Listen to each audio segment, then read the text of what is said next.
예, 안녕하십니까. 고려대학교의 남광규입니다. 저는 오늘 박정희 정부의 통일 또 대북 정책의 내용에 대해서 여러분에게 전달하는 그런 시간을 갖도록 하겠습니다. 예, 이번 강좌에 이제 전달될 내용을 보게 되면은 이 박정희 정부의 그 5.16 혁명 이후에 국가건설 노선 또 그와 결부되어진 이제 통일 노선인데요.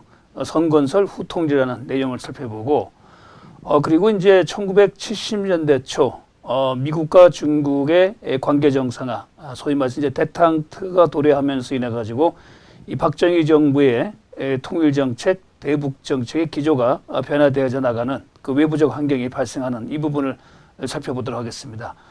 그리고 이와 같은 어떤 외부적인 국제 환경의 변화 속에 남북 대화가 개시되어지고 또 그 결과로서 1972년 7.4 남북 공동 성명이 이제 발표가 되는데 그 배경과 또 그 이후에 변화되어진 국내 정치의 변화, 특히 유신 체제의 성립 이런 부분에 대해서 살펴보도록 하겠고요.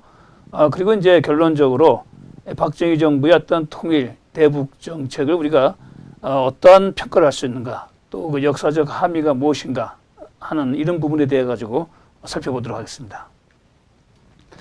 먼저 역대 정부의 어떤 통일 대북 정책의 기본적인 내용에 대해서 우리가 좀 이해할 필요가 있는데요.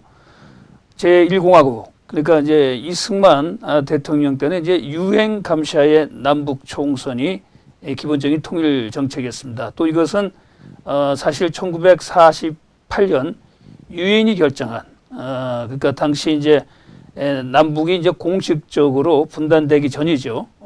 그 당시에 이제 유엔에서 남북한이 자유총선거를 통해서 하나의 그 독립되어진 통일 정부를 세우라라고 하는 것이 이제 유엔의 결정이었는데 그것을 이제 우리 남한은 수용을 해서 5월 10일 50선거를 통해서 이제 국회를 구성하고 그리고 이제 대한민국이 8월 15일 건국이 되었던 것이죠.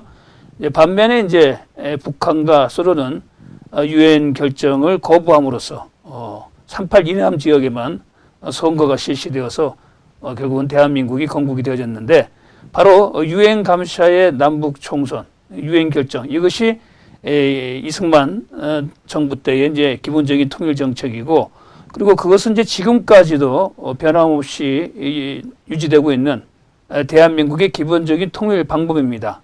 그래서 남북한을 전 지역을 대상으로 한 자유선거를 통해서 하나의 통일되어진 국가를 정부를 수립하자라고 하는 것이 기본적인 통일 정책이라고 볼 수가 있는 것이죠.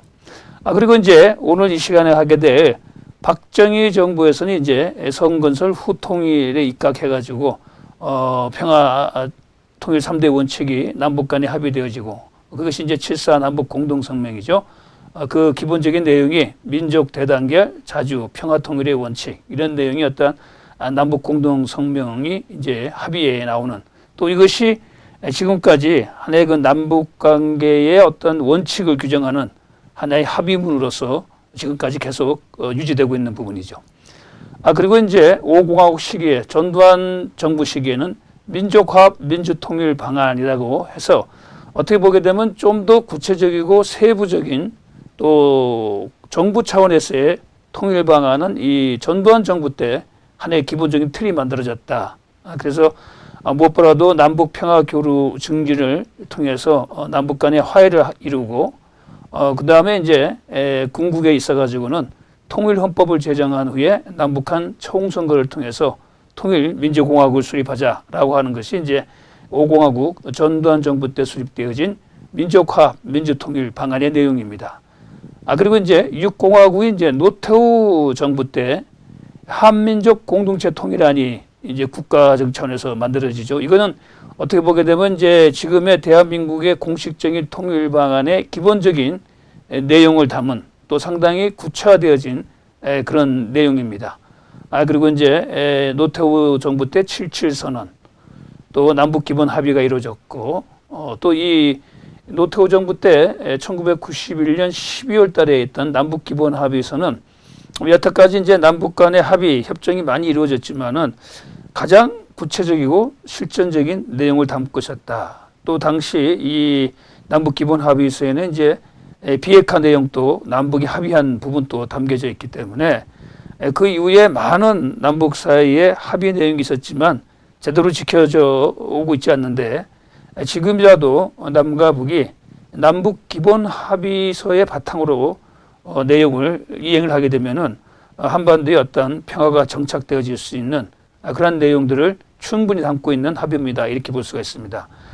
그리고 이제 김영삼 정부 때 이제 노태우 정부 때 한민족 공동체 통일 방안을 이제 민족 공동체 통일 방안이라고 해서 사실 이제 우리가 공식적으로 대한민국의 통일 방안은 무엇이냐라고 했을 때 김영삼 정부 때만 민족 공동체 통일 방안이 공식적인 통일 방안인데 그 내용은 이제 노태우 정부 때의 한민족 공동체 통일 방안을 기반으로 하고 있습니다.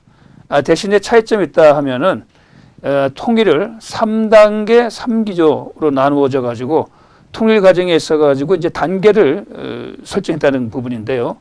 1단계로서 이제 하회와 협력의 단계, 2단계에서는 이제 남북 연합 단계, 그리고 마지막 3단계에서 통일국가를 수립하는 통일국가 단계, 이렇게 3단계로 나누는 통일 진행 과정을 구체화시켰다라고 볼 수가 있는 부분이죠.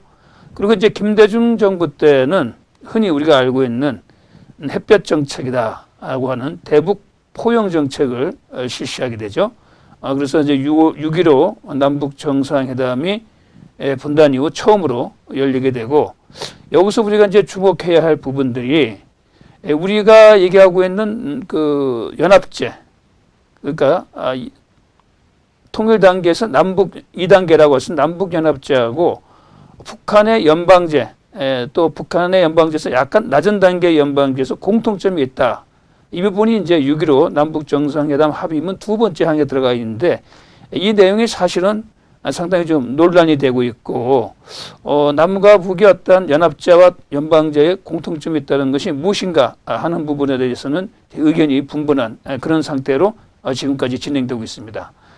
그리고 이제 노무현 정부 때는 김대중 정부의 햇볕 정책, 대북 포용 정책의 연장선에서 한반도 평화 번영 정책을 했고, 그리고 이제 2007년 10월 4일 2차 남북 정상회담이 개최되었죠. 그리고 이제 이명박 정부의 대북 정책은 상생 공영 정책이다. 그런데 기본적인 내용은 북한이 비핵화로 나오고만 또 북한이 개방으로 나오게 되면 대한민국이 북한의 생활 수준을 근본적으로 변화시킬 수 있는 비핵 개방 3천이라는 그런 대북 정책을 내세우게 되죠. 3천이라는 것은 이제 북한이 비핵화하고 개방으로 나오게 되면은 북한 주민들의 생활 수준을 3,000불 수준 정도로 올려주는데 대한민국이 지원을 하겠다라는 그런 내용을 담고 있습니다. 3,000달러가 갖고 있는 의미는 상징적으로 보게 되면 이제 국민 소득이 한 3,000불 정도 되면은 각 가정마다 이제 냉장고가 비치된다고 합니다. 그러니까 냉장고가 있다는 얘기는 먹고 남은 그런 저장할 수 있는 음식이 있다는 부분이죠. 그러니까 이 3,000불이라는 의미는 기본적으로 의식주가 기본적인 것이 해결되어진 상태 이렇게 볼 수가 있습니다. 그런 의미에서 북한이 핵을 포기하고 개방하면은 대한민국이 북한 주민들의 어떤 삶을 근본적으로 변화시킬 수 있는 지원을 하겠다라고 하는 것이 이명박 정부의 이제 대북 정책이었습니다. 그리고 이제 박근혜 정부 때 들어서서 한반도 신뢰 프로세스라고 하는 대북 정책을 하게 되는데요. 이 내용은 그동안 사실 남북 사이에 많은 합의문이 있고 또 정상회담을 포함해서 뭐 장관급 회담 또 군사회담 수많은 회담이 있음에도 불구하고 북한으로부터의 도발은 끊이지 않고 또 북한의 지속적인 핵실험이 또 장거리 미사일 발사가 되고 있고 그래서 기존의 남북한이 뭐 이렇게 아무리 만나고 합의하더라도 전혀 그것이 이행되지 않았다는 부분이죠. 그런 의미에서 남북 사이는 무엇보다도 신뢰 구축이 우선이다. 그래서 남북 간이 합의한 내용은 아무리 작은 것이더라도 신뢰감을 갖고 반드시 그것은 이행해 나가야 된다라고 하는 그런 의미에서 남북한의 어떤 신뢰 구축을 강조하는 한반도 신뢰 프로세스를 이제 내걸게 되죠. 그리고 이제 그를 바탕으로 해서 동북 평화협력 구상, 그러니까 우리 주변에 있는 미국, 중국, 일본, 러시아 뭐 이런 국가들 어떤 그 한반도 안정을 위한 평화협력을 모색하고 더 나아가서 유라시아 이니셔티브에서 길게 보게 되면 통일을 염두에 두고 통일된 한반도가 해양과 대륙을 잇고 또 아시아와 유럽을 이어서 나가는 그런 유라시아 이니셔티브를 박근혜 정부 때 제안을 했습니다. 이상이 이제 박근혜 정부 때까지의 이제 대략적인 통일 혹은 이제 대북 정책의 주요 골자라고 볼 수가 있고, 그리고 지금 이제 문재인 정부에서는 한반도 평화 프로세스를 이제 가동하고 있죠. 반면에 이제 북한의 통일 방안은 우리가 알다시피 연방제 통일 방안인데 두 개의 정부, 남과 북의 각기 다른 지역 정부를 인정하되 대신에 중앙에 하나의 그 외교 군사적인 부분을 대표할 수 있는 중앙 정부를 수립하자. 그러면서 이제 연방제 통일 방안을 제시를 했죠.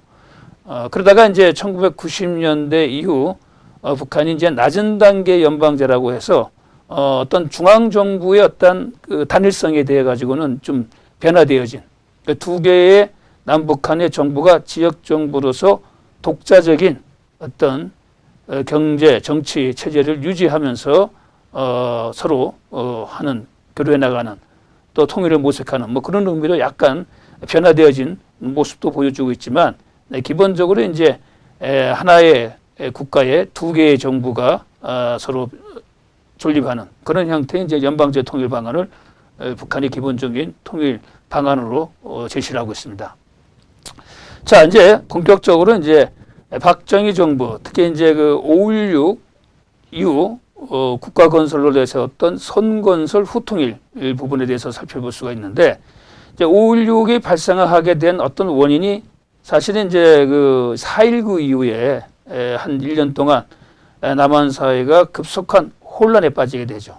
그 4.19 이제 학생 의거 성공하고 나고 이제 이승만 정권이 물러나고 난 다음에 사실 일종의 그 우리 남한 사회 내부에서는 좀 민족 자주 노선 또 그것이 상당히 좀 낭만적이고 감성적인 이런 그 통일 논의들이 아주 대세를 이루게 됩니다.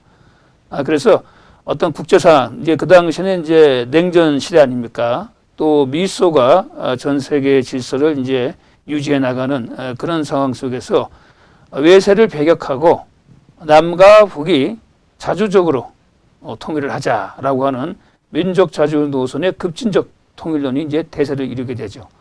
그래서 이제 뭐 그 당시 이제 학생들이 가자 북으로 오라 남으로 만나자 판문점에서 뭐 이런 어떤 그 슬로건을 내면서 남과 북이 만나서 또 통일 문제를 해결하자 뭐 이런 어떤 그 자주 노선이 이제 대세를 이루게 되죠.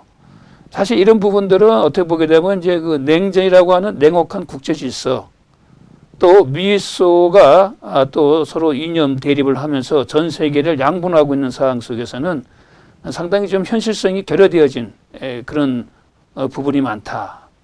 그리고 이제 어찌 보게 되면 이제 이것이 어떤 민족주의적인 노선이지만 상당히 좀 폐쇄적이고 너무 또 급진적이고 당시 이런 그 주장을 했던 사람들이 대부분 다 이제 정치인연으로 보게 되면 민족주의 성향이 강하지만은 한편으로는 이제 사회주의 지향적인 그런 부분도 많고 어떤 부분에 있어 가지고는 이제 북한과의 어떤 연대 세력들도 많이 이 속에 포함되어 있는 것이죠. 그러다 보니까 결국은 야 이러다가는 이게 북한에게 오히려 이게 흡수통일 당하는 것이 아닌가 하는 그런 우려도 많이 나왔습니다. 왜냐하면 이제 그 당시에는 북한이 우리보다 경제적으로 우위에 서 있었기 때문에 뭐 그런 상황 속에서 실력으로도 우리가 북한에 대해서 열세인 상황 속에서 미군도 나가고 미국도 배제하고 남북 협상에 의해 가지고 통일을 하자라는 얘기는 결국은 공산주의자들의 어떤 통일 전선 전술 이런 부분에 말려들 가능성이 상당히 높은 부분이죠. 또 사실 이런 주장들이 상당히 그 6.25가 끝나고 사실 이제 갓 10년이 좀 채 되지 않는 지점에서 상당히 어떤 불안감을 만들 수밖에 없는 것이죠. 그리고 또 이공화국 시대에 당시 민주당 정권이 보여주었던 무능함, 또 민주당 정권 신파 구파 사이의 어떤 그런 정치 싸움, 계파 갈등 이런 부분에 인해 가지고 사회가 상당히 혼란스러워지고, 그렇다 해가지고 어떤 기본적인 생활이 나아지는 것도 아니고 대부분의 어떤 국민들은 기하선상에서 있는 뭐 그런 상황이었죠. 거기다 이제 이런 급진적인 통일 논의까지 이제 저는 진행되다 보니까 이 사회 내부의 어떤 그런 갈등 또 대립 이런 것이 확산되어져 가지고 사회적으로 상당히 그 양극화되어지는 이런 현상이 나왔고, 사실 그런 부분들이 이제 5.16이 발생하는 하나의 근본적인 동기가 되었던 것이죠. 그래서 5.16 항쟁 이후에 박정희 정부는 이제 선건설 후 통일로 하자. 지금은 우리가 여론보다 힘이 약하니 우선은 통일은 현실적으로 우리가 주도해서 할 수가 없는 것이 현실이다. 우선은 그래서 경제 건설을 통해서 먹고 사는 부분부터 우선 해결하고 난 다음에 통일에 대해서 우리가 한번 얘기해보자 해서 사실은 이제 일체의 통일 논의를 중단시켰습니다. 그래서 박정희 정부에서는 우리가 1960년대 후반, 70년대 초반까지 적어도 제2의 6.25가 발생하는 것은 막자. 그래서 적어도 북한이 남한에 대해서 군사 공격을 하지 못하도록 기본적인 군사력을 강화하고, 특히 경제력에 있어가지고 북한을 앞서는 것이 급선무다. 그래서 경제 발전이 아주 일차적이고 시급한 과제로 이제 제시되어졌던 것이고, 이는 먹는 문제, 이 경제 문제가 해결돼야만이 뭐 다른 모든 부분들이 사실은 어떤 해결되어질 수 있는 계기를 만들 수 있는 것이죠. 그런 점에서 우선 우리가 기아에서 벗어나서 먹고 사는 것을 해결하자라고 하는 것이 박정희 정부의 모든 어떤 정책의 출발점이 되고 전제 조건이 되었던 것이죠. 그런 점에서 지금 상황 속에서는 이제 통일 논의돼 가지고는 정부 이외에 민간에서의 통일론은 일체 금지시켰습니다. 그러면서도 이제 박정희 정부는 이제 공식적으로 그래도 국가 차원에서는 이제 남북 통일에 대한 어떤 입장이 있어야 되기 때문에 공식적인 입장은 앞서 이승만 정권 때와 마찬가지도 그리고 이제 유엔에서 결정한 유엔 감시하에 남북한 인구 비례에 의한 자유총선거, 이것을 이제 기본적인 대한민국의 공식 통일 방안이다 하는 부분은 이제 견지를 했던 것입니다. 자, 그러다가 1970년 들어와가지고 이제 횟수로 보게 되면 이제 1969년 후반, 1970년 이때부터 대한민국의 어떤 그 경제력이 1인당 국민 총생산이 북한을 이제 능가하기 시작합니다. 이때부터 남한이 북한에 비해서 경제적으로 우위에 서게 되는 그런 계기점, 시작이 마련되게 되는 것이죠. 그러면서 이제 박정희 정부가 조금씩 어떤 통일 정책이나 또 북한에 대한 어떤 제안을 70년 들어서면서부터 이제 본격적으로 제시하기 시작합니다. 그래서 1969년에 지금의 어떤 통일부 전신이라고 할 수 있는 국토통일원을 신설을 해서 국가기구를 만들어서 통일 문제 또 대북 정책에 관한 공식기구를 만들게 되죠. 정부 차원에서의 적극적인 통일 정책을 모색하게 된다. 그리고 이제 박정희 대통령이 1970년 8월 15일 8.15 평화통일선언을 통해서 비정치적이고 인도적인 교류를 통한 한반도 평화통일안을 제시를 하게 됩니다. 그러니까 남북 사이에 이제 우리가 정치 이념적으로는 이제 너무 남북이 차이가 있으니까 또 예민하고 또 그것은 단기간에 해결할 수 없기 때문에 비정치적인 분야, 인도적 교류, 특히 이제 그 이산가족 만나는 거 이런 걸 통해서 어떤 통일로 나가는 첫 시작을 해보자. 그리고 이제 북한에 대해 가지고는 무력 통일을 포기해라. 어떤 형태든 간에. 그리고 또 중요한 것은 유엔에서 남북 문제 토의에 북한이 참석하는 것을 허용할 수 있다. 그 전까지만 하더라도 이제 대한민국만이 한반도에서의 유일한 합법 정부이기 때문에 북한은 이제 유엔에 어떤 그 발언 자격이 없다는 입장이었죠. 물론 뭐 이때만 하더라도 아직 남북한이 유엔에 가입 국가는 아니었죠. 분단된 상황에서. 그런 점에서 어떻게 보게 되면 좀 전향적인 입장을 보여줬다. 그리고 이것은 결국은 박정희 정부, 박정희 대통령이 북한을 가지고 사실상의 한반도에 존재하는 또 다른 국가로서 실체로서 인정했다. 뭐 이렇게 우리가 해석할 수가 있는 것입니다. 또 이런 부분이 영향을 끼친 부분들은 1970년대 들어서 같은 분단 국가 상황이었던 독일에서 소독이었던 브란트 총리가 동방 정책을 펴게 되죠. 그러니까 동독에 대해서 이제 평화적인 접근을 하면서 어떤 그런 교류를 활성화시키는 그 동독으로 다가가는 뭐 이런 정책을 펴게 되는데 이런 부분도 당시 박정희 정부에게 영향을 미쳐가지고 청와대에서 이제 각계 전문가들을 모아서 수요회라는 일종의 스터디 그룹이죠. 정책을 제안하는 그런 팀을 만들어서 그런 부분들에 대해서 박정희 대통령에게 관련 내용들을 보고를 했습니다. 수요에서는 당시 국제적인 대탕트, 좀 이따가 이제 미중 관계 정상화를 얘기하겠는데, 그래서 그런 국제적으로 이제 동서냉전이 다소 좀 완화되어져 가는 뭐 그런 상황 속에서 남북 사이의 인적, 경제적 교류에서 있어가지고 우리 남한이 좀 주도권을 잡을 필요가 있다. 그런 점에서 비정치적이고 인도주의적인 사안이 남북 이산가족 이것을 우리가 좀 적극적으로 북측에 제의할 필요가 있다. 이런 의견을 제시하게 되죠. 이걸 바탕으로 이런 과정들은 이제 사실 박정희 정부가 당시 주한미 CIA 책임자에게도 알리고 당시 이우락 중앙정보부장도 우리 정부가 이제는 그 북한에게 이런 비정치적인 인도적인 분야에서의 어떤 제안과 접촉을 할 것이다 하는 부분은 이제 미국에 알리게 되죠. 그리고 이제 1974년 강복절 기념사를 통해서 남북한의 상호 불가침 협정을 체결하자 또 교류와 협력 또 남북한 자유총선거 이런 평화통일 3대 기본 원칙을 이제 박정희 대통령이 제시하게 됩니다. 근데 주목할 점은 유엔 결정 그리고 1공화국에 유지되었던 유엔 감시의 총선거가 아닌 그게 빠지고 공정한 선거 관리와 감시하라는 표현으로 대체됐다는 거예요. 자, 이것은 이제 어떻게 보게 되면 암묵적으로 북한을 실체적인 국가로 인식한 변화를 읽을 수 있는 부분이고, 그리고 이제 선거 관리 부분은 굳이 유엔이 아니더라도 어떤 남북한 합의에서 할 수 있다라는 이런 어떤 제안의 내용을 우리가 또 이해할 수 있는 부분이죠. 그래서 이 1970년대에 이제 박정희 정부의 통일 정책의 모토를 이제 한마디도 한다 그러면은 어떻게 하든 간에 남북 사이의 평화를 정착하고 그걸 바탕으로 해서 통일로 나아가자. 선평화 후 통일로 병행되었다. 그러니까 앞서 60년대 5.16 이후에는 이제 성건설 후통이라고 했는데 건설이 어느 정도 이루어졌기 때문에 이제는 남북 사이에 어떤 평화를 정착하는, 그래서 어떤 형태든 간에 어떤 전쟁이나 무력 도발이 발생하지 않는 이런 장치를 만들고 그걸 바탕으로 해서 통일을 모색하자라는 부분이죠. 이걸 보게 되면 이제 박정희 정부가 상당히 그 철저한 현실 인식을 바탕으로 해서 또 1970년대 어떤 대탕트라고 하는 국제 질서의 미묘한 변화 또 이런 환경 변화에 적극적으로 대처해 나가는 그런 유연성을 같이 보여준 그런 통일 정책의 모습을 우리가 읽을 수가 있습니다.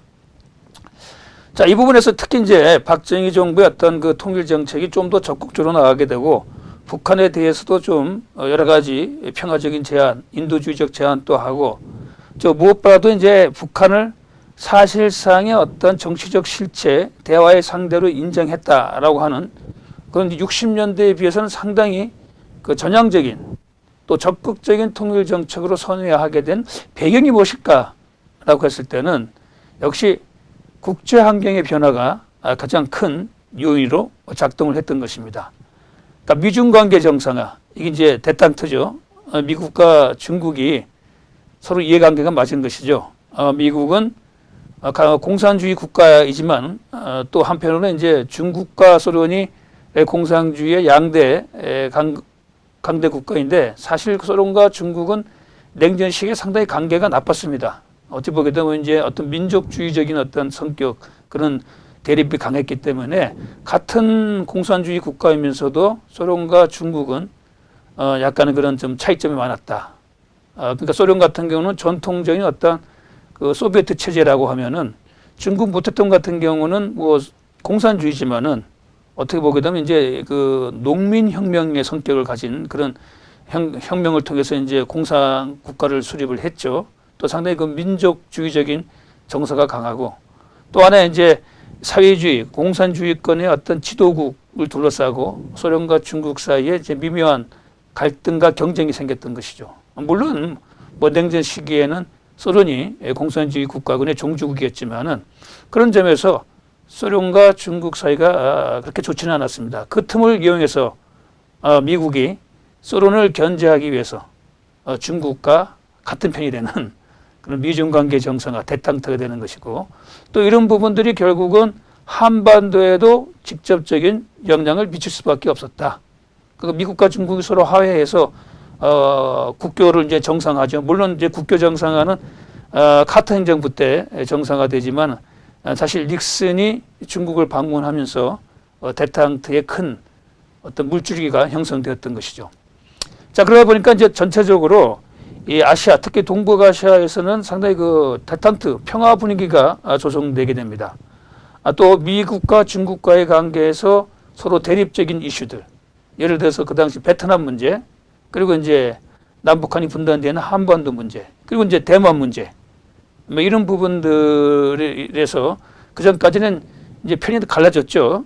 베트남 같은 경우도 이제 월남은 미국, 또 북베트남, 월맹은 중국이 지지하고 한반도는 당연히 남과 북이 미국과 소련의 어떤 지지. 대만이라는 것은 또 대만은 또 중국과 또 적대적인 관계. 이런 부분에 있어 가지고 미국과 중국이 서로 관계를 정상화함으로써 갈등이 약화되어졌고 그것은 결국은 이제 베트남 문제, 한반도 문제, 대만 문제에도 직접적인 영향을 미칠 수밖에 없었던 것이죠.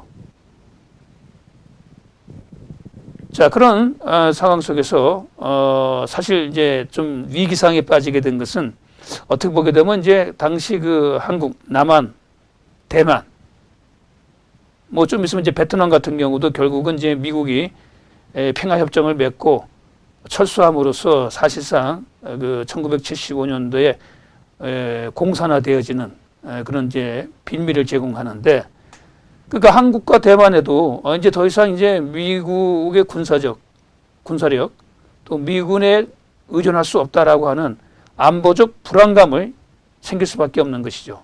미국이 이 지역에서 적대적인 국가인 중국과 관계 정상화를 하고 또 이제 닉슨이 들어서서 아시아에 써가지고 미군을 철수하는 또 점차적으로 미군을 빼나가겠다라고 하는 그런 공약 또 그런 국제적인 정책을 실시했기 때문에 특히 우리 한국과 대만은 미국의 군사적 보장에만 안주할 수 없는 그런 상황이 생겼던 것이고 또 하나 이제 미국과 중국이 서로 이렇게 관계 정상화하면서 압박을 가하죠. 미국은 남한에게, 중국은 북한에게, 남북한 또 이렇게 너무 이렇게 군사적으로 대립하고 무력 충돌하지 말고 미중 관계와 같이 좀 더 협력적인 방향으로 그런 대탕트적인 방향으로 가라. 그래서 남북 사이에 서로 대화로 시작하라. 뭐 이런 그 권고가 시작되어지는 것이죠. 특히 이제 미국 같은 경우도 1969년에 이제 닉슨 독트린이 발표되죠. 닉슨 독트린의 핵심은 아시아의 안보는 아시아 국가들이 기본적으로 책임져다. 거기에 대해서 미국은 보조적으로 도와줄 수 있을지 모르지만은 전적으로 미국이 아시아의 어떤 국가들의 안보를 책임질 수가 없다. 뭐 그런 점에서 그 당시 동북아에 주둔하고 있는 미군 숫자를 줄이겠다, 철수시키겠다. 그래서 이제 주한미군 감축으로 나오게 되죠. 그러면서 이제 박정희 정부에 대해서도 북한과의 어떤 대화를 적극적으로 해나가라. 뭐 이런 요구를 하게 됩니다. 이런 부분들이 이제 박정희 정부가 사실 그런 변화되어진 국제 환경 속에서 대북 정책도 좀 바꿔야 되는 그런 상황이 발생했던 것이고 또 무엇보다도 미군이 빠져나간다고 하는 그런 어떤 안보의 불안이 증가 이걸 어떻게 우리가 감당할 수 있는가 대처할 수 있는가 하는 부분들이 이제 가장 중요한 숙제로 남게 된 것이죠. 그 사진을 보게 되면 이제 닉슨과 모 대통령이 이제 북경에서 만나는 사진 그리고 그 미중 관계 정상화 데탕트의 주역인 키신저 그리고 주울레 이제 주울레는 당시 이제 중국의 외상이죠. 두 사람의 사진이 나와 있는데 이 복을 보게 되면 사실 이제 키신저의 어떤 머리에서 나온 거죠. 키신저가 당시 패권을 다투었던 소련을 견제하기 위해서 중국을 미국 편으로 이끌자라고 하는 그 당시는 상당히 정말 누구도 생각하지 못했던 그러한 그 외교 정책을 생각하고 그걸 이제 비밀리에 중국하고 교섭을 해서 결국은 미중 관계가 정상화되어졌던 것이죠. 또 이때부터 사실은 뭡니까 이제 중국이 미국과의 관계가 정상화되어져서 그 이후에 이제 모택동 사망하고 등소평 체제가 들어서고 한 30년 사이에 중국이 고도 성장해서 오늘날의 중국이 될 수 있는 시작이 바로 이때 시작된 것이죠. 이렇게 보게 되면은 오늘날의 중국을 만들어준 실체적인 어떤 설계자는 본의 아니게 헨리 키신저 미 국무장관이다 이렇게 볼 수가 있습니다. 키신저의 어떤 구상에 의해서 미국과 중국의 관계 정상화를 하고 그 이후에 미국이 중국에 대한 어떤 그 경제 개방, 시장 개방을 했죠. 그래서 사실 이제 중국이 미국 시장을 바탕으로 해서 오늘날 세계 경제 대국가로 성장하게 된 것이죠. 따라서 이제 마찬가지로 중국도 북한에 대해 가지고 남한에 대한 어떤 무력 도발, 군사적으로만 하지 마라 해서 남북 대화에 적극적으로 나서라는 것을 요구하게 되는데 당시 이제 김일성은 미중 관계 정상화 데탕트 그리고 이제 중국이 북한에 대해서도 대화로 나가라라고 하는 그런 부분을 가지고 이제 김일성 같은 경우는 이제 서서히 이제 미군이 한반도에서 빠져나가는구나라고 하는 어떤 대외 환경의 변화는 북한에게는 상당히 유리한 환경이죠. 또 그런 상황 속에서 이제 중국이 권유하는 남북 대화를 통해서 주한미군 철수를 좀 더 가속화시킬 수 있다. 결국은 한미 동맹을 완전히 이제 와해시킬 수 있는 어떤 그런 기회로 활용하고자 했던 것이죠. 반면에 이제 박정희 대통령은 이제 주한미군이 감축되는 과정 속에서 우리가 어떻게 우리 스스로 우리 힘으로 북한의 어떤 군사적인 도발을 막을 수 있는가라고 하는 뭐 그런 어떤 문제점, 보완점. 또 그런 또 그걸 보완하기 위해서는 남북 대화를 하면서 어느 정도 우리가 자주 국방 능력을 갖출 수 있는 시간을 벌 필요가 있다. 그러면서 이제 주한미군 철수를 어떻게 하면 시간을 좀 늦추느냐, 이런 어떤 문제, 이런 과제를 이제 해결하기 위해서 남북 대화에 나서게 되죠.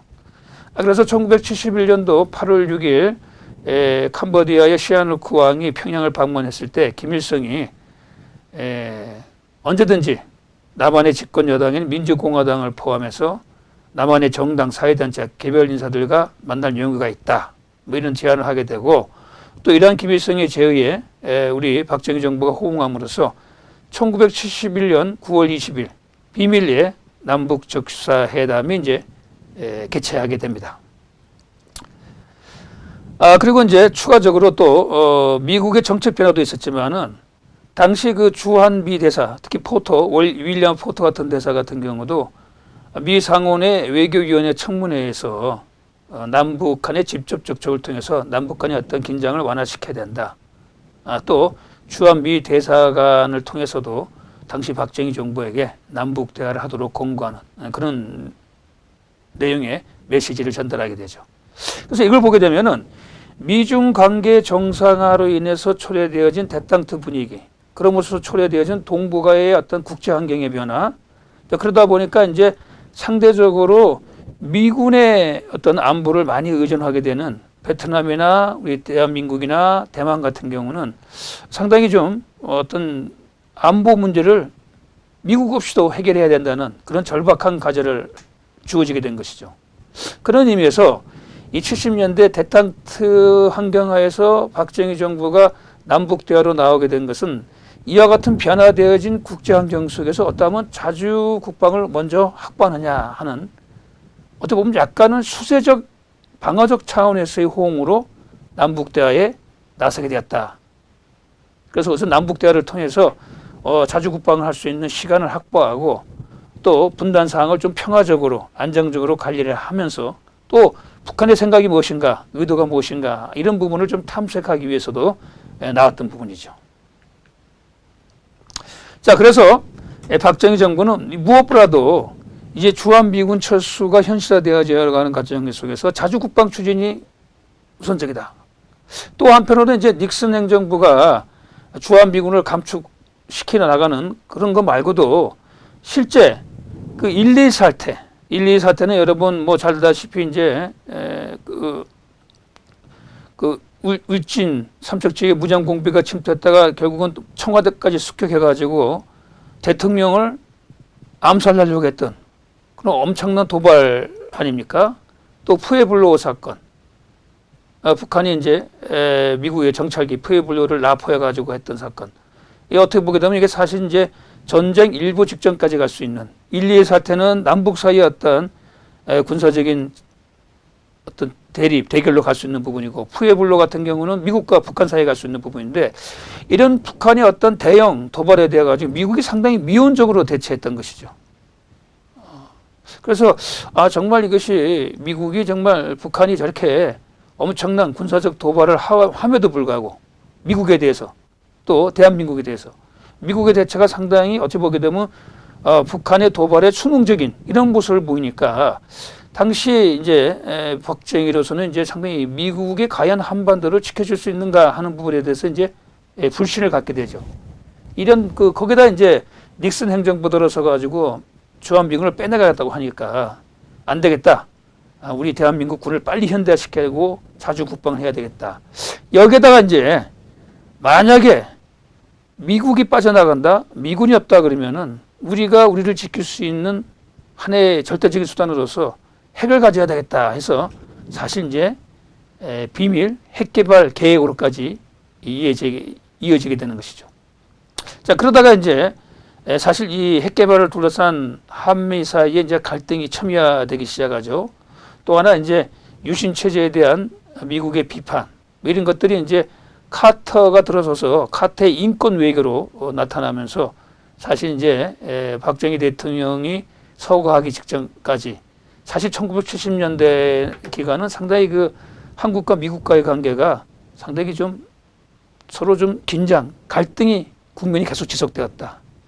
박정희 대통령 기본적으로 미국의 안보에 대한 불신을 갖고 있었던 것이고 또 미국 같은 경우는 이제 박정희 정부가 비밀리에 추진한다고 생각되어지는 핵 개발에 대한 문제 또 이제 유신 체제에 대한 또 어떤 비판 이런 부분들이 이제 카터 행정부 때 공개적으로 나타났던 것이고 결국은 이제 그것이 상당히 한미 사이에 큰 갈등 요인이 됐고 어떻게 보게 되면 사실 박정희 대통령이 어떤 서거에도 적지 않은 좀 요소가 되었다 또 이렇게 볼 수가 있는 부분이죠. 자, 그래서 박정희 대통령은 1968년 4월 항토 예비군을 발족해서 하고 독자적인 이제 방위산업 정책을 추진하게 됩니다. 그 핵심이 이제 중화학 공업을 통한 방위산업 육성이죠. 그래서 1971년 11월 달에 박정희 대통령이 청와대에서 당시 김정영 비서실장 그리고 오건철 차관보 상공분가 그렇죠. 이분이. 그래서 이제 그 박정희 정부 들어서가지고 이제 사실 1차, 2차, 3차 뭐 이렇게 5개년 경제 계획을 세우지 않습니까? 그래서 60년대 같은 경우는 1, 2차 경제 개발 5개년 계획을 통해서 주로 이제 우리가 소비자 산업이죠. 수입 대체 산업 위주로 경제 성장을 하게 되죠. 그러니까 우리가 이제 전쟁이 끝나고 미국의 원조 물자에 의존해 가지고 우리가 생활을 하고 있는데 기본적인 어떤 생활 부품에서 우리가 생산해 나가서 적어도 우리가 먹는 것은 우리가 좀 생산할 수 있는 그걸 만들자라고 하는 것이 기본적으로 1, 2차 경제 성장 개발의 목표였죠. 흔히 이제 이걸 가지고 수입 대체 산업이라고 하죠. 기본적으로 이제 소비재, 기본 생활에 필요한 이런 물품들은 그 미국의 구호 물자를 필요해서 외부에서 그걸 받는 것보다 수입하는 것보다 우리가 스스로 그것을 생산해서 소비할 수 있는 뭐 그런 방면에 이제 어떤 경제 성장의 목표가 맞춰졌다 그러면은 70년대 이제 경제개발 5개년 계획은 방위산업과 연관되어진 중화공업 플랜을 세우게 되죠. 그래서 소위 말해가지고 정말 중공업, 제철 산업을 만든다든가 그렇죠. 또 뭐 고속도로 건설 그렇죠. 또 이제 자동차 산업 이런 또 화학 대단히 중화학 공업 단지. 그 다시 70년대 초에 보게 되면 대한민국이 감당할 수 없는 그런 경제 정책이죠. 어떻게 대한민국이 포항제철가 같은 것을 만드느냐, 또 각 지역의 중화학 공업 단지를 만드느냐, 더 나아가서 뭐 자동차도 생산하겠다. 그리고 이제 박정희 대통령이 이제 그 말년에는 서거하기 얼마 전에는 이제 지금의 산업의 이제 하나의 그 중심이 되고 있는 반도체 산업을 이미 그때 박정희 대통령 시기 때 하나의 정책 과제로 경제 성장 발전의 목표로 제시를 했던 것이죠.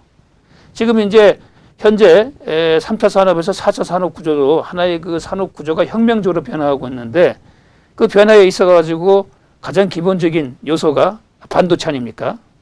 그야말로 이것이 이제 미래의 쌀이라고 삼성의 이병철 회장이 얘기했는데 그 부분을 벌써 박정희 정부 때 이미 그걸 간파해 가지고 정책에 넣었던 것이죠. 그렇게 본다 그러면 사실 지금 우리가 2020년대 21년을 살고 있지만은 지금의 대한민국의 경제가 이렇게 고도화되어지고 또 대기업들 또 첨단 산업에서 대한민국이 상당히 경쟁력을 갖추고 또 4차 산업까지 또 IT까지 대한민국이 상당히 높은 수준을 차지하게 된 것은 사실 이미 1970년대 박정희 대통령이 입안한 경제 계획에 벌써 이미 담겨져 있었던 것이죠. 그것은 기본적으로 방위산업, 우리의 방위력을 자주 방위력을 갖춘다고 하는 부분과 결부돼 가지고 중화공업 육성이 나왔던 부분이죠. 자, 그런 상황 속에서 이제 구체적으로 닉슨 행정부는 주한미군을 빼가기 시작합니다. 그래서 1970년 7월 주한미군 철수를 공식적으로 통보를 했고 70년 8월 달에 당시 에그뉴 부통령이 방문해서 박정희 대통령과 회담을 갖는데 주한미군 철수 문제와 같은 회담을 갖게 됩니다. 그래서 주한미군 철수 계획에 대해서 박정희 대통령은 당시 이제 주한미군이 한 4만여 명 이상 정도 주둔하고 있었는데 4만에서 5만 사이. 박정희 대통령은 주한미군을 2만 명 이상 삭감하지 말아라. 이런 요구 조건. 또 한국군 현대화를 위해서 미국이 5년간 25억에서 30억 불의 특별 군사 원조를 제공해달라. 그리고 유사시에 미군이 직접 개입한다. 이것을 문서로 보장하라. 이런 요구 조건을 제시하게 되죠. 여기에 대해서 이제 에그뉴 부통령은 미국이 일본 주둔 팬텀 F4 1기 비행단, 그러니까 54기 비행기를 이동 배치할 수 있다.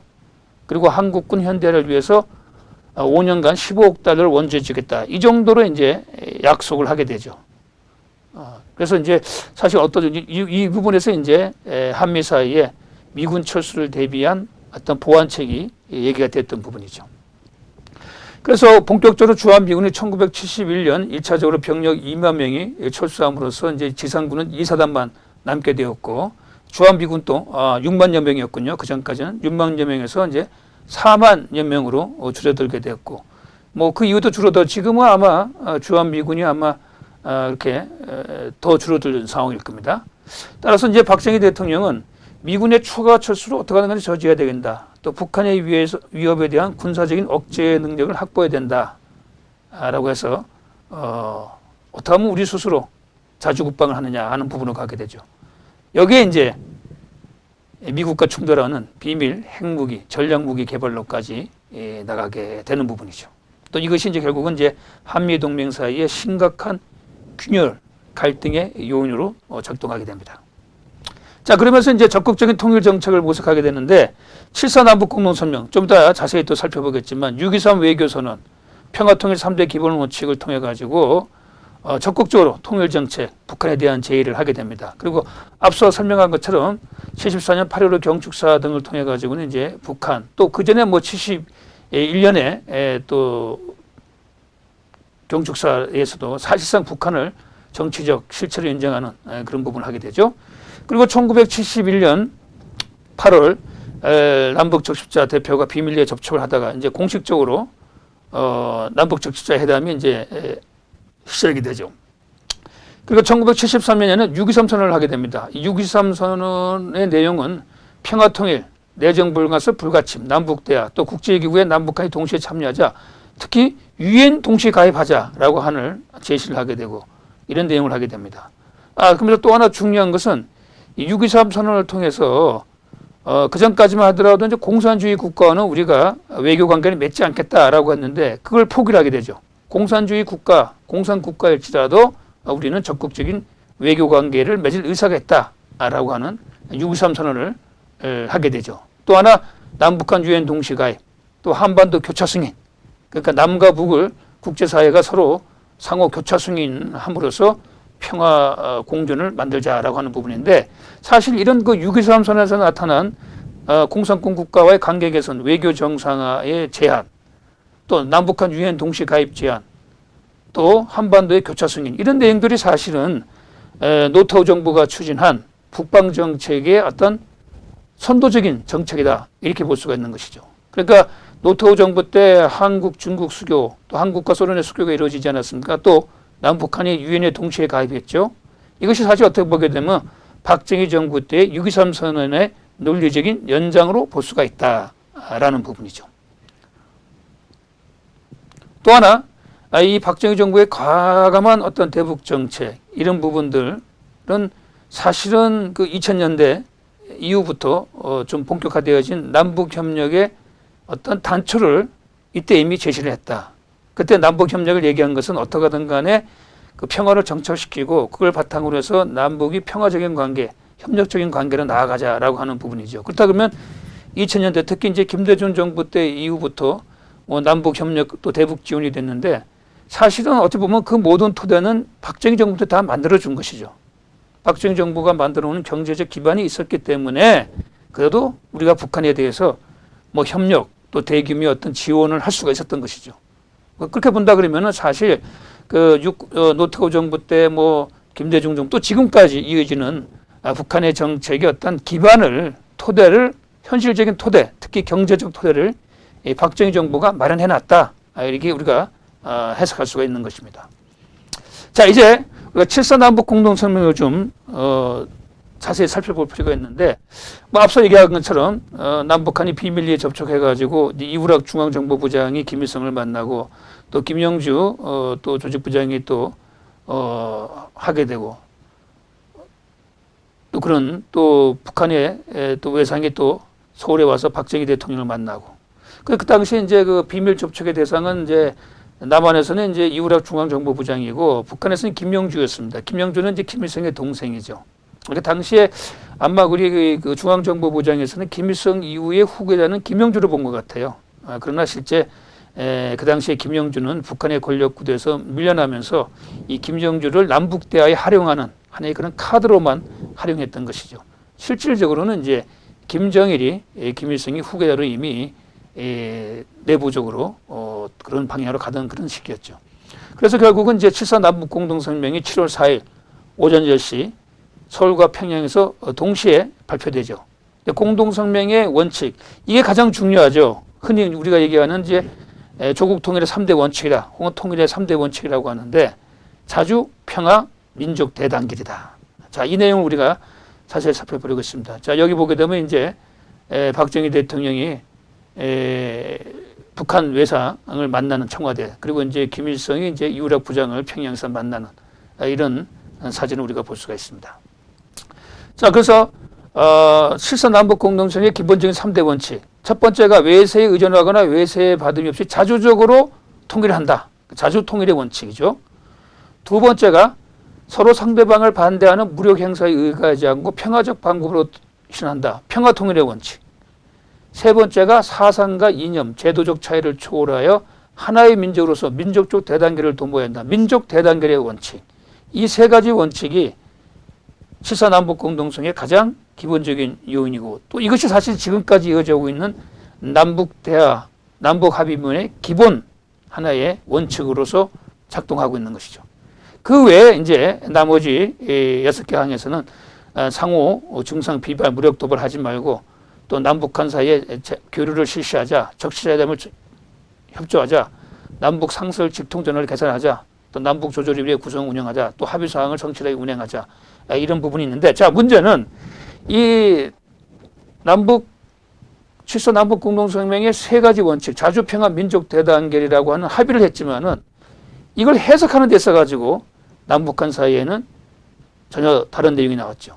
그러니까 우리가 봤을 때 자주라는 것은 남과 북의 통일의 주체이지만은 그러나 국제사회의 지지, 협력을 토대로 해서 나아가야 된다. 또 그 당시 또 아직은 냉전 시기였죠. 대탕트라고 하지만 또 한미 동맹이라고 하는 그런 현실이 있는데 단 그런 현실적인 조건을 다 무시하고 하는 그런 의미로서 자주는 아니다. 궁극적으로 남과 북의 통일의 주체가 되지만은 국제 환경과 주변 국가들의 적극적인 지지와 협력을 토대로 한다라는 것이고 또 하나 평화라는 것은 말 그대로 우리는 그거죠. 어떻게 하든 간에 전쟁은 없어야 된다. 그러기 위해서는 북한이 무력 도발을 포기해야 된다. 더 나아가서 상호 불가침을 맺을 수가 있다. 근데 반면에 이제 평화라고 했을 때 북한 같은 경우는 뭡니까? 아까 앞서 이제 자주와 연결돼 가지고 북한 같은 경우는 자주 같은 경우는 이걸 외세가 없어야 되니까 주한미군이 철수해야 된다. 평화라는 것도 그렇죠. 주한미군이 하는 한미가 하는 연합훈련, 합동군사훈련을 중단해야 된다. 이런 의미도 이제 북한은 자주와 평화를 해석했다는 것이죠. 또 민족 대단결의 원칙도 기본적으로 우리는 자유민주주의를 바탕으로 하기 때문에 자유와 민주의 바탕에서 민족적인 어떤 동질성을 회복하자라고 하는데 북한은 민족 대단결을 위해서는 서로 적대적인 어떠한 그 이념 이것을 철폐해야 된다. 그러면서 남한의 반공정책, 국가보안법을 폐지를 해야 된다. 이것이 진정한 민족화이다. 뭐 이런 요구 조건을 내게 되는 것이죠. 그야말로 이제 남한의 어떤 사상적 무장 해제. 그래서 남한에 공산당을 합법화하라. 뭐 그런 요장, 그런 이제 요구를 하게 되는 것이죠. 이와 같이 자주 평화 민족 대단계를 둘러싼 실제적인 어떤 해석에 있어 가지고 남과 북이 현격한 차이를 갖고 있는 것이죠. 근데 그 당시는 제가 말씀드린 것처럼 아직 냉전이고 미소가 전 세계를 양분하고 남북 사이에 합의를 했었지만은 남북이 휴전선을 바탕으로 가지고 엄청난 군사력이 서로 지금 맞서고 있는 상황 속에서 그야말로 다 모든 국제 세력 외세를 배제하고 남과 북이 하자는 얘기는 4.19에 나왔던 그런 낭만적인 극진적인 민족 자주 노선을 다시 반복하는 게 할 수밖에 없는 것이죠. 그건 현실성이 전혀 없는 것이죠. 그래서 이렇게 3대 기본 원칙을 했지만 하나의 원칙에만 합의를 했었지 그 해석은 남과 북이 서로 다르다. 또 이것을 할 수 있는 구체적인 제도적 장치나 협약이 없었기 때문에 실제 내용에서는 서로 다른 입장이 나올 수밖에 없었다. 이런 얘기죠.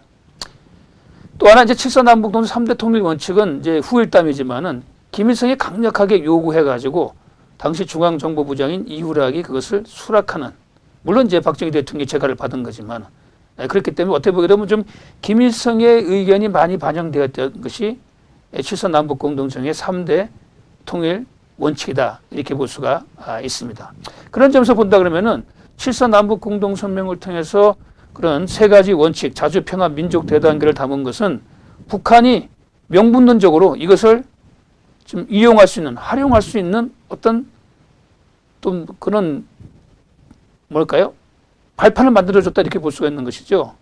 그런 점에서 본다 그러면 사실 북한으로서는 상당히 그 7서 남북 공동성의 세 가지 그 원칙을 관철시켰다는 것은 하나의 자신의 주장을 관철시켰다는 점에서 하나의 어떻게 보게 되면 좀 승리다 뭐 이렇게 또 볼 수가 있는 것이죠. 자, 이런 상황 속에서 이제 남북 대화가 진전되어지고 뭐 7서 남북 공동성명까지 나가게 되죠. 자, 이런 상황 속에서 이제 박정희 정부는 이제 북한하고 합의도 하고 또 통일 정책, 대북 정책을 전개하고 또 이제 국방도 자주화 시켜야 되고 미군 철수를 대비해야 되겠다. 보다 더 강력한 국내 통치 체제가 필요하다라고 하는 그래서 이제 유신 체제, 유신 개헌을 하게 되죠. 그래서 이제 박정희 대통령은 대땅터 분위기, 주한미군 철수로 인한 안보 공배, 또 국방 자주 국방력을 만들고 또 남북 대화를 활용하면서 우리 어떤 힘을 기울여야 된다 그러면 결국 자주 국방, 남북 대화의 추진 그리고 이제 내부적으로 군신 체제를 성립해야 되겠다. 그래서 이제 1972년 10월 17일 유신 헌법이 선포되고 유신이 나오게 되죠. 처음부터 이제 75년이 아니고 72년도입니다. 72년 유신 헌법이 국민투표에서 가결됩니다. 그래서 박정희 대통령 이제 특별선언을 통해서 남북 대화와 같은 새로운 국민의 적응할 수 있는 체제를 쓰였던 개혁이 필요하다라는 그런 어떤 명분으로서 이제 유신체제가 만든데, 근데 사실 유신체제는 유쟁회라고 하는 국회의석의 3분의 1을 행정부가 지명하는, 그때 되면 사실 이제 의회 민주주의 요소를 좀 제거됐기 때문에 사실 이제 민주주의에 반하는 그런 정치 체제다 이렇게 볼 수가 있는 것이죠. 또 한편으로는 이제 사실 이 국제 상황이 너무나 돌변하고 남북 관계가 진전되어지고 주한미군이 철수하는 상황 속에서 어찌 보게 되면 그 당시 이 현실적인 과제를 동시에 해결해야 했었던 불가피한 현실적인 또 측면도 함께 고려해 볼 수밖에 없는 그런 상황인 것이죠. 자, 그런 점에서 7.4 남북공동성명이라는 것은 박정희 정부에 있어가지고는 상당히 국제적으로나 국내적으로 좀 어려운 부분을 타개해 나가는 하나의 방편으로서 하면서 또 유신체제 성립에는 국내 정비대로 나갔던 것이죠. 또 하나 이제 그런 1970년대 초의 대땅트 분위기 주한미군 철수는 상대적으로 북한에게 유리한 대외 환경을 만들어 줬던 것이다. 그런 점에서 본다 그러면은 70년대 남북 관계 변화, 7.4 남북 공동성명은 북한은 좀 더 공세적 입장에서 나왔다 그러면은 남한은 좀 더 수세적인 입장에서 방어적 입장에서 대응한 성격이 강하다 이렇게 볼 수가 있습니다. 자, 그런 상황 속에서 박정희 정부가 이제 1972년 남북 공동성명 이후 73년 6.23 선언을 하게 되는데 여기서 이제 유엔 동시 가입을 제의하게 되죠. 그러니까 이제 북한이 이것은 두 개의 조선이다. 유엔에 두 개의 조선이 가입하게 되면 이거는 영구 분단이다. 이런 명분을 삼으면서 남북 대화에 응하지 않겠다라고 하는 그런 그 이제 태도로 나오게 되죠. 특히 이제 6.23 선언이 자주와 민족 대단결이라고 하는 7.4 남북 공동성명의 정신을 부정한다. 두 개의 유엔 조선 가입이라는 것은 주한미군 철수를 피하려고 하는 남한의 술책이다. 뭐 이렇게 하면서 특히 이제 73년 8월 달에 김대중 납치 사건이라고 하는 이걸 또 하나의 이유로 내서 가지고 북한에서 일방적으로 남북 대화 중단을 선언하게 됩니다. 그래서 이제 북한 입장에서는 어떻게 하든 간에 이제 그 대땅트 분위기 하에서 미국과 직접 교섭을 해서 북한이 원하는 평화협정을 체결하고 주한미군을 빼내고 그러려 하는데 그런 것이 사실은 이제 불가능하게 되고 또 하다 보니까 또 이제 박정희 정부가 적극적으로 유엔의 동시 가입도 제의하고 이렇게 유연하게 나오게 되니까 애초에 의도했었던 그런 김일성의 어떤 의도가 이제 현실화되어지지 않은 것이죠. 그러니까 이제 북한 입장에서도 남북 대화를 계속할 필요가 없다. 특히 이제 유신 체제라고 하는 강력한 또 체제가 형성되어지니까 그런 것을 또 이유로 해가지고 북한이 결국 남북 대화를 끊고 또 남북 적십자 회담, 인도주의적인 사안이죠. 이런 것도 이제 북한이 거부함으로써 1974년 이후는 다시 남북 관계가 단절 상황으로 들어가게 되는 것입니다. 자, 이상에 이제 우리가 1960년대, 그러니까 5.16 이후부터 70년대 박정희 대통령 서거 기간까지 60년대, 70년대 박정희 정부의 어떤 통일 정책, 대북 정책의 내용, 또 그 배경, 또 그 해석 이런 부분에 대해서 좀 살펴봤습니다. 자, 이제 결론적으로 우리가 지금 시점에서 박정희 정부의 어떤 통일 대북 정책을 어떻게 평가할 수 있고 역사적인 어떤 함의를 찾을 수 있을까 하는 부분인데 이 박정희 정부가 추진한 통일 정책의 대북 정책의 목표는 첫째, 전쟁 예방과 평화 정착입니다. 어떻게 하든 간에 전쟁을 예방해야 된다. 군사적 충돌을 막아야 된다. 그런 측면에서는 이제 주한미군이 하나의 든든한 어떤 버팀목이 됐는데 주한미군이 철수하는 상황 속에서는 자주 국방을 해야 되겠다는 부분으로 갈 수밖에 없었던 것이고 그러기 위해서는 불가피하게 북한과의 어떤 대화를 통해서 평화적인 환경을 조성해야 된다라는 필요성을 느끼게 된 것이죠. 결국은 이런 대땅트 분위기와 미군 철수로 초래되어진 안보상의 취약점을 극복하기 위해서 이제 남북 대화를 추진하면서 남북 간 평화 공존을 모색했던 것이 이제 박정희 정부의 통일 정책이죠. 그래서 박정희 정부는 통일은 시간이 걸리더라도 애초에 뭐 성건설 후통일에서 나온 것과 마찬가지로 선평화 후통이다. 평화가 확정되고 난 다음에 그리고 이제 차후에 통일로 가야 된다. 또 주목할 부분들은 그 유신헌법 조항에다가 평화 통일을 가지고 못 박은 부분입니다. 헌법에다가 평화 통일을 못 박은 것은 유신헌법이 처음입니다. 또 그것이 지금까지 헌법에 계속 이어져 내려오고 있기 때문에 헌법에다 평화통일의 조항도 명기했다라고 하는 측면을 보게 되면은 박정희 정부가 얼마만큼 평화를 기본적인 전제 조건을 했냐 하는 부분을 우리가 읽을 수 있는 부분입니다. 또 이 통일 정책의 목표를 달성하기 위한 구체적인 수단이 있어가지고는 점진적이고 단계적으로 가야 된다. 또 남북은 이념의 차이가 있기 때문에 비이념적인 부분에서 인도주의적 측면에서 남북 관계를 진전시켜야 된다. 그리고 공산군 국가와로 유화적인 적극적인 관계 개선을 한다. 또한 남북 관계에서도 북한을 현실의 실체로 인정하면서 공존을 추구하는 그러한 모습을 보여줬던 것입니다. 따라서 박정희 정부의 통일 정책에 갖는 함의는 성건설 후통일, 선평화 후통일에서 나타난 것처럼 우리가 먼저 실력을 배양하고 그리고 평화를 정착하고 추후에 이제 우리가 통일을 이룩하자라고 하는 어떤 단계적인 방향으로 진행하고 있는 것이죠. 그리고 앞서 제가 얘기한 것처럼 특히 김대중 정부 이후부터 본격화되어진 대북 지원도 어떻게 보게 되면 박정희 정부 때 입안한 남북 간의 평화공전, 협력을 바탕으로 한 것이고 기본적으로 무엇보다도 박정희 정부 때 만들어 놓은 경제 기반의 토대가 사실 북한에 대한 경제 지원을 또 가능하게 한 현실적인 토대가 되었던 것이죠. 이건 우리가 부정할 수 없는 사실이죠. 결국 2000년대에 본격화된 남북협력의 실질적 기반은 사실은 박정희 정부 때 이룩한 결과물, 특히 경제적 성과물을 바탕으로 했기 때문에 가능했다라는 것이죠. 자, 그런 점에서 박정희 정부의 그 통일 대북 정책이라는 것은 자유민주주의 체제의 보존을 바탕으로 해서 진정한 민족적인 화합과 통일을 모색하가 그런 어떤 이상하에서 현실적으로 철저한 현실주의 바탕이죠. 자주적이고 실제적이고 실용적 준비를 해야 된다. 결국 통일은 자력에 의한 실력 배양을 통해서 하면서 동시에 국제 변화, 남북 관계 변화에 유연하게 대응해 나가자. 그런 측면에서 본다 그러면 박정희 정부 때의 어떤 그 남북 관계가 흔히 일반적으로 뭐 남북 대립기로 보는데 70년대 상황, 특히 그 70년 초를 보게 되면 상당히 유연한 어떤 대응이다. 이렇게 볼 수가 있습니다. 한편으로는 이제 박정희 정부의 통일 대북 정책의 어떤 한계와 문제점을 지적한다 그러면 역시 이제 남북대가 국내적으로 유신체제 성립에 활용되었다, 이용되었다는 측면. 물론 이제 불가피성이 있습니다.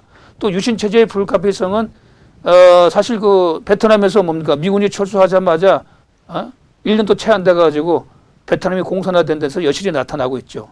뭐 그걸 본다면 그 당시에 유신체제라고 하는 좀 비민주적인 권위주의 통치체제 또 의회 민주주의는 반하는 체제지만은 그 당시에 또 현실에서는 불가피한 측면이 있었다. 또 그런 또 국가 총력 태세가 있었기 때문에 한편은 70년대의 어려운 상황을 우리가 극복할 수 있지 않았나 하는 부분입니다. 둘째, 미군 철수라고 하는 어떤 현실, 자주국방 달성이 또 2차전 과제였음에도 불구하고 그것이 이제 비밀 핵 개발로까지 가게 됨으로써 결국은 한미동맹의 갈등과 분열적 요소로 나타났다. 결국은 나중에 이제 핵 개발을 전두환 정부가 들어와서 포기하게 되는데 뭐 이런 부분도 사실 한미 관계가 갈등으로 들어가게 된 하나의 요인을 제공했던 부분이죠. 또 세 번째로 이제 경제 성장 이후에 이제 국내 정치 부분인데 경제가 성장하면 당연히 이제 민주화 요구가 나올 수밖에 없죠. 그런 부분에서 70년대 상황, 국제 상황, 또 우리 안보적인 상황 때문에 그 민주화 요구를 유보할 수밖에 없었다 하는 부분들이 어떻게 보게 되면 이제 박정희 정부의 통일 대북 정책에서 갖는 시대적 한계다, 과제다 이렇게 볼 수가 있겠죠.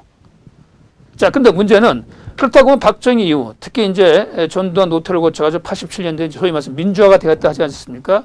근데 민주화 이후 이제 우리가 30년을 지금 오고 있는데 지금의 민주화가 박정희 대통령을 토대로 한 경제적 성장 토대를 바탕으로 해가지고 그것을 완성시켜야 되는데 박정희 정부가 좀 권위주의 정부였고 유신체제가 비민주적인 체제였다 그러면 정말 자유민주주 성숙 발전시켜야 됨에도 불구하고 지금 30년 동안 진행되어진 민주화는 자유민주주의와는 다른 민주주의로 가고 있다. 오히려 사회주의에 더 가까운 방향으로 가고 있다는 부분이죠.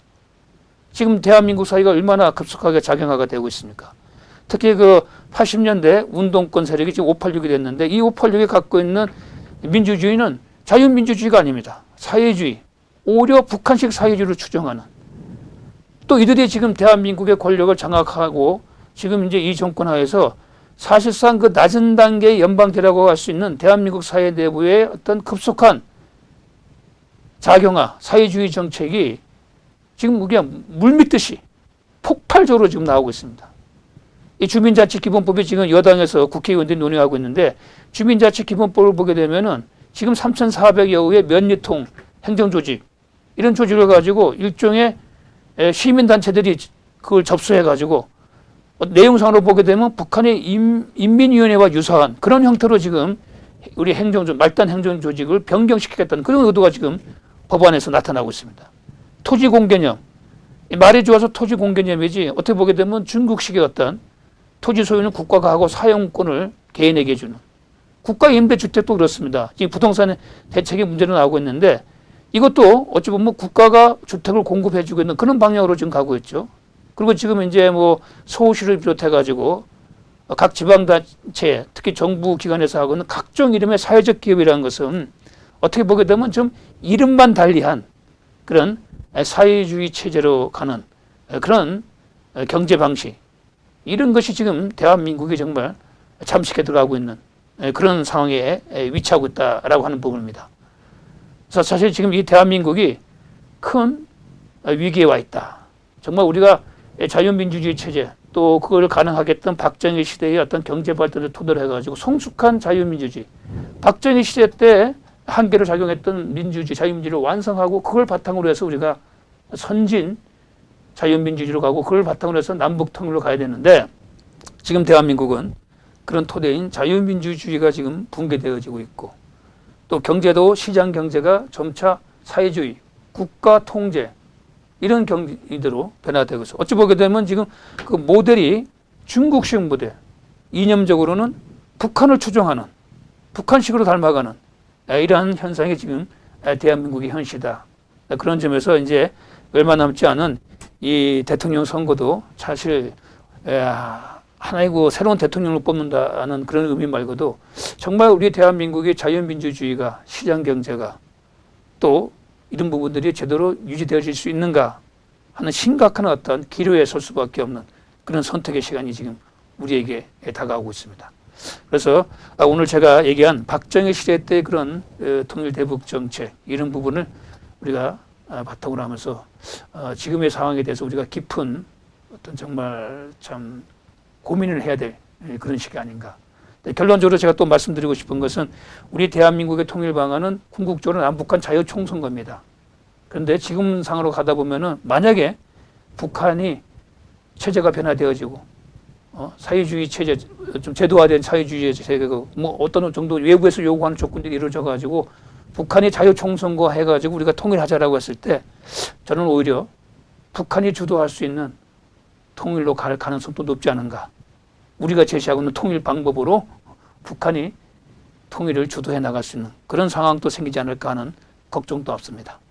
자, 그런 부분에서 다시 한번 우리가 자유민주주의와 대한민국 또 역사에 대해 가지고 생각해 볼 수 있는 그런 시간이 됐으면 하는 것이 제 개인적인 바람입니다. 이상으로 오늘 박정희 정부의 통일 대북 정책에 대한 강의를 마치도록 하겠습니다. 경청해 주신 우리 수강생 여러분 감사합니다. 혹시 뭐 질문할 부분이 있거나 이런 부분들은 우리 박정희 기념도서관 측을 통해 가지고 저에게 전달해 주면은 제가 여러분이 어떤 궁금한 부분에 대해 가지고 답해 드리겠습니다. 감사합니다.